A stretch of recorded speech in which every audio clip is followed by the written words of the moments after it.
सीधा आपको जम्मू कश्मीर विधानसभा लिए चलते हैं जहां हंगामेदार कार्यवाही का आगाज हुआ।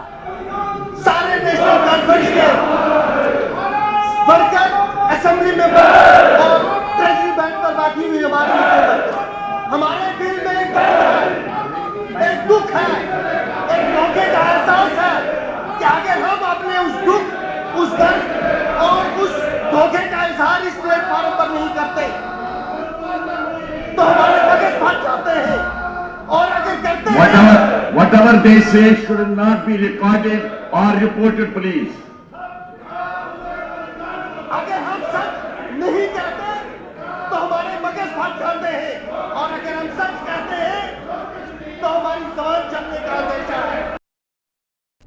तो जम्मू कश्मीर विधानसभा की कार्यवाही का एक बार फिर से आगाज हुआ और लेकिन जैसे ही आगाज हुआ तो हंगामेदार ये कार्यवाही रही और निश्चित तौर पर आज की कार्यवाही भी हंगामे की भेंट चढ़ती हुई नजर आएगी क्योंकि 370 बहाली की मांग लंबे समय से की जा रही है। अपने मैनिफेस्टो में बकायदा नेशनल कॉन्फ्रेंस ने इस मुद्दे का जिक्र जरूर किया था और कहा जा रहा था कि उसी की वजह से अपने वोट को मजबूत किया जा रहा है। लेकिन जब ये प्रस्ताव पास कर दिया गया तो उसके बाद बीजेपी नेशनल कॉन्फ्रेंस के बीच हाथापाई तक की तस्वीरें सामने आई। हाथापाई के बाद जोरदार हंगामा हुआ और ऐसे में एक दूसरे पर आरोप मढ़ने लगे। बीजेपी का यह कहना कि उमर सरकार की जो मंशा है, जो नीयत है, वो साफ नहीं है, राष्ट्र विरोधी है। वहीं उमर सरकार लगातार इस पूरे मामले को लेकर अब बीजेपी को घेर रही है और ये तस्वीरें आपको दिखा रहे थे जम्मू कश्मीर विधानसभा की कार्यवाही की, जहां आज भी एक बार फिर से हंगामे की भेंट ये कार्यवाही चढ़ती हुई नजर आएगी क्योंकि इस वक्त नेशनल कॉन्फ्रेंस के जो विधायक हैं वो अपनी बातों को रख रहे हैं, चाहे 370 हो, विशेष राज्य के दर्जे का मुद्दा हो या तमाम मुद्दों पर। लेकिन बीजेपी भी नारेबाजी कर रही है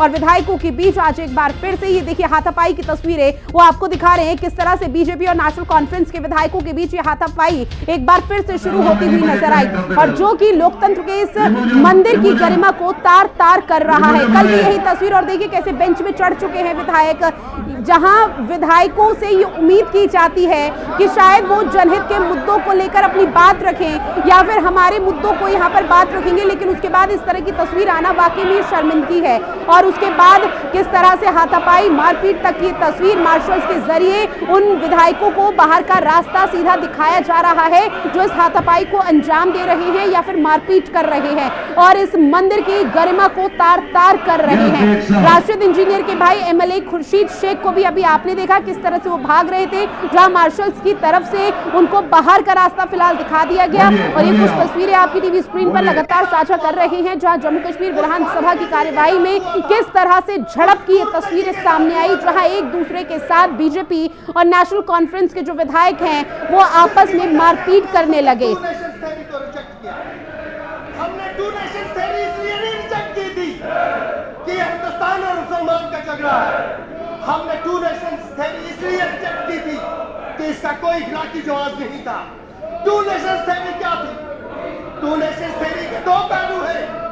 तो देखिए लगातार दो तस्वीरें आपकी टीवी स्क्रीन पर आज भी सदन में जोरदार हंगामा देखने को मिला, यहाँ तक कि मारपीट तक की तस्वीर सामने आई। वही दूसरी तस्वीर आपको कल की दिखा रहे हैं जब कल कार्यवाही का आगाज हुआ था। हिंदुस्तान और मुसलमान और हिंदू मिलकर इस रियासत में नहीं रह सकते और ये सोच सिर्फ मुसलमानों के अंदर या मुसलमानों की मुस्लिम लीग की सोच नहीं थी, उस वक्त कुछ हिंदू की सोच भी है कि 1925 के आप उनकी करारदाद को देखें तो आपको मालूम पड़ेगा कि ये सोच उस वक्त सिर्फ मुस्लिम लीग की नहीं थी, क्योंकि इस सोच का कोई इखलाकी जवाब नहीं था। इसलिए हमारी क़यादत ने इसको रिजेक्ट किया। जब भी दुनिया में कोई कानून बनता है किसी माशरे के अंदर तो सबसे पहली चीज ये देखी जाती है कि इस कानून का कोई इखलाकी जवाब है कि नहीं है। जब भी आईन में कोई तरमीम की जाती है तो सबसे पहले देखा जाता है कि इस आईनी तरमीम का कोई इखलाकी जवाब है कि नहीं है। जब किसी चीज का इखलाकी जवाब नहीं होता उसका सियासी जवाब भी नहीं होता और जब तक किसी चीज का इखलाकी जवाब कायम रहता है उसका सियासी जवाब और उसका आईनी जवाब कायम रहता है। सुप्रीम कोर्ट ने हमारी पिटीशन पर जो फैसला दिया है उसका आईनी जवाब या कानूनी जवाब उन्होंने जो भी दिया हो उस पर मैं बाद में बात करूंगा। लेकिन पहली बात यह है कि जब हमारा इल्हाक हिंदुस्तान के साथ हुआ उसकी बुनियाद इखलाकियात पर थी। न कानून पर थी न सियासत पर थी। हमारे साथ जो माहदे हुए थे उनकी एक इखलाकी जवाबियत थी, और हमारे साथ माहदे खत्म करने के लिए जो शराइत थे या उसको जारी रखने के लिए जो शराइत थी, उसकी सबसे बड़ी शर्त यह थी कि हमारी कॉन्स्टिट्यूएंट असेंबली ये फैसला करेगी कि हमारे हिंदुस्तान के साथ क्या रिश्ते होंगे। और इसी वजह से 370 को हिंदुस्तान के आईन में रखा गया।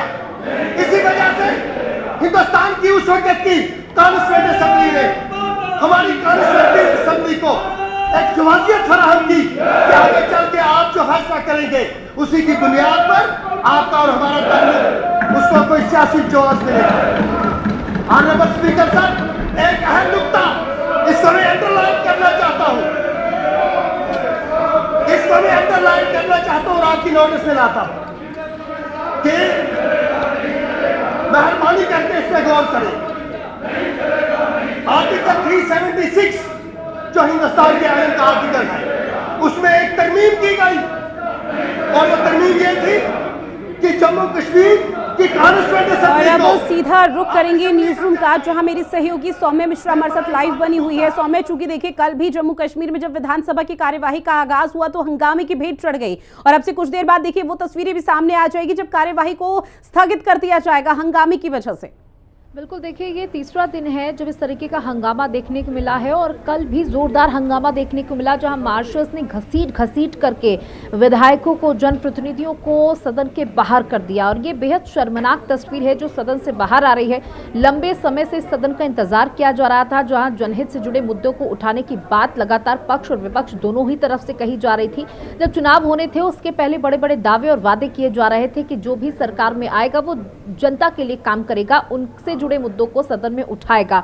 लेकिन यहां पर सबसे पहले जिस सदन का इंतजार हो रहा था उसमें सबसे पहले 370 के मुद्दे को उठा दिया गया। जो एक तरफ उमर अब्दुल्ला ने ये बात कही थी कि वो केंद्र के साथ मिलकर के काम करेंगे, लेकिन यहां पर उनके जो कदम है वो पीछे हटते हुए साफ तौर पर दिखाई दे रहे हैं। जहां उन्होंने सबसे पहले एक ऐसे मुद्दे को टच किया जो बेहद संवेदनशील है, जहां 370 को 2019 में हटाया गया था, जिसके बाद बीजेपी ने इस मुद्दे को जमकर भुनाया भी। लेकिन अगर बात जम्मू की जाए तो जम्मू में तो लोग इस 370 से बेहद खुश नजर आए थे, लेकिन कश्मीर में ये आवाज हमेशा से बुलंद होती रही थी कि 370 की बहाली होनी ही चाहिए। और सरकारें भी इसी वादे के साथ जमीन पर उतरी थी, पार्टियां भी इसी वादे के साथ जमीन पर उतरी थी। और जब उमर अब्दुल्ला की सरकार बनी तो उसके बाद कहीं ना कहीं इस बात को सबसे पहले सदन में उठा दिया गया, जिसकी तस्वीर आज हम देख रहे हैं। हंगामे के साथ सदन चल रहा है और उम्मीद ये भी लगाई जा रही है कि थोड़ी देर में सदन को स्थगित कर दिया जाएगा। और जम्मू कश्मीर के आवाम को फिलहाल इंतजार है कि शायद अगर इस लड़ाई झगड़े से थोड़ी फुर्सत मिले तो हमारे मुद्दों पर भी बातचीत रखे, उन्हें पटल पर रखा जाए, उनको सुलझाया जाए, क्योंकि महंगाई, बेरोजगारी ये चरम पर है। लौटूंगी मैं आपके पास। मोहम्मद मुकर्रम भी मेरे सहयोगी हमारे साथ फोन लाइन पर जुड़े हुए हैं। मोहम्मद मुकर्रम, चूंकि देखिए कई तरह की तस्वीरें अब तक सामने आई, लेकिन क्या जम्मू कश्मीर विधानसभा की कार्यवाही का आगाज इसलिए हुआ था ताकि हाथापाई हो सके? जी, जो यहाँ पे ये हंगामा चल रहा है, नेशनल कॉन्फ्रेंस ने जो रेजोल्यूशन लाया था 370 स्पेशल स्टेटस के लिए, तो उस पर काफी सारा ये हंगामा हुआ। अपोजिशन पार्टी चाहे बीजेपी हो, उन्होंने जमकर विरोध किया, उनको कल सदन से बाहर भी निकाला था मार्शलों ने। अब आज फिर से इसी पे बात हुई, तो लेकिन जो बाकी जो पार्टीज है, रीजनल पार्टी, चाहे शेख खुर्शीद हो, पीडीपी का वहीद पर्रा हो या सजाद गनी लोन, उन्होंने कहा कि ये जो नेशनल कॉन्फ्रेंस ने बिल लाई है, रेजोल्यूशन, ये एम्बिग्यूटीज में हाफ हार्टेड, जो इन्होंने लोगों से वादा किया था कि हम 370 पे पहला रेजोल्यूशन पास करेंगे, लेकिन उस हवाले को लेके इन्होंने वो मेंशन नहीं किया था इसमें 370। तो उन्होंने अपना एक रेजोल्यूशन डाला, उन्होंने कहा कि ये बिल आप पास कीजिए।